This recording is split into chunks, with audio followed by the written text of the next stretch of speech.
Siyempre kapag may umiiyak, di ba, parang ang bigat, parang ganun. So ako, kunwari malakas. So hindi naman, siyempre humingi ako ng guide kay Lord.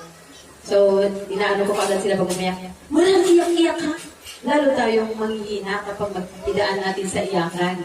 So ganun. So yun yung, siguro pinagdalob talaga ng Lord na makauwi ako doon. Kasi maraming struggle sa bahay na hindi siguro makakayanan kung wala ako doon. No, siguro nga, nakayanan namin lahat dahil nakasama ko ang Panginoon. So, siya yung tumulong sa amin doon. Siya yung nag-guide, nagbigay ng lakas sa bawat isa. Kasi nga, sinadya talaga ng Lord na yung days na yun talaga makauwi ako doon. Kasi nga, yung mga tao doon, feeling ko yung bahay namin doon, maraming bad spirit.